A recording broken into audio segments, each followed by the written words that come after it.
Coach, do you take anything away from the first matchup with Duke going into this one?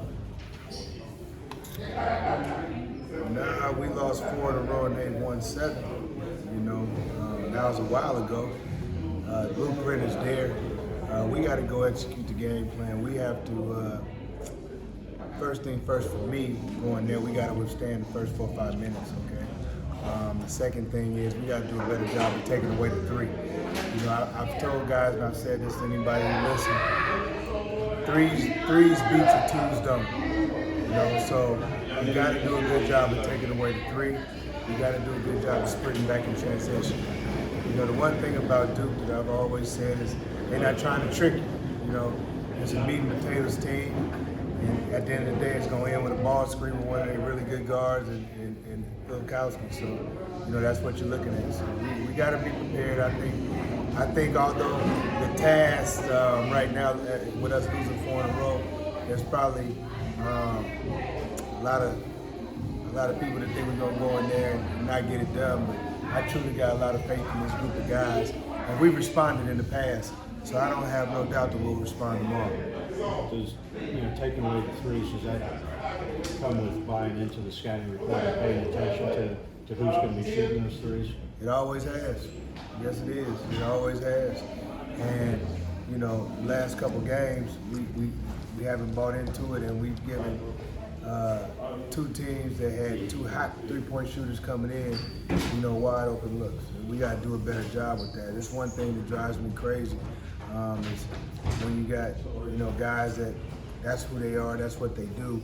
And in certain situations, that's all they do, and we don't take that away from them. We got to do a great job tomorrow. We got to be locked in when we get in that arena. Playing defense, we asked Nate, how was his approach? What does he need to do better? He's talked about getting through screens. Is that true for a lot of your players? Or? Yeah, I think the physicality of the game is different for him. I'm asking him to do something different. I think I've asked each and every one of these guys to, you know, kind of get outside themselves on the defensive end of the floor. That's the only thing I know.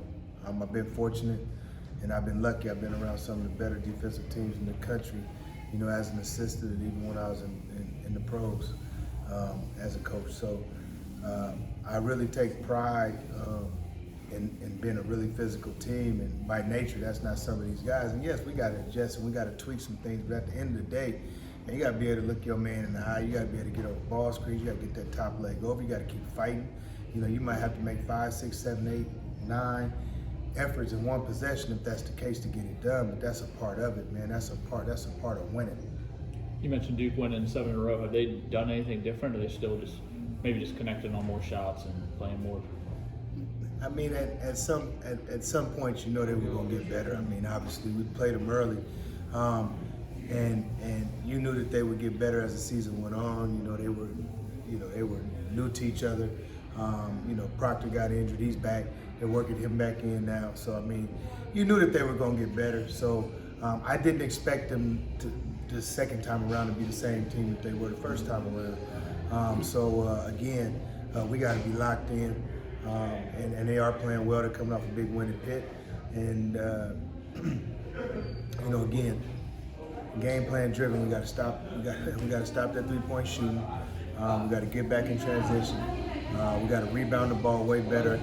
I can't believe we got our rebound the last couple games, and you know we got to withstand that first hit. When you talk about beating those screens, and when you do get beaten, the guy gets in the lane, is that where the communication comes in, for the help and who needs to do what? There's not no communication and there's not no help. It's scout driven. Again, 3s beat you, 2s don't. Yeah. Sometimes you live with it, okay. But we have to understand that, the guys that do beat us in the lane, what are their strengths and what are their weaknesses? Again, I'm asking guys to do something totally different and asking me those same questions I asked them guys, not trying to trick them, but tell me what the opponent does. Like, you really got to know the scouting report playing for me. You got to know who you guard. You got to know all that. You got to know. Like, that's so important. Like there's not enough time right now to go on the floor and practice for an hour and a half, 2 hours. Then come, you can't do that. We play every Tuesday or Wednesday and Saturday. You gotta be able to watch film, and you gotta be able to critique not only your opponent but yourself so you can get better. And when you go on the floor, you gotta be ready. So if that means the game is on and there's a guy driving and your tendency is to sprint in, but you guard and shooter, you gotta inch out, not sprint in.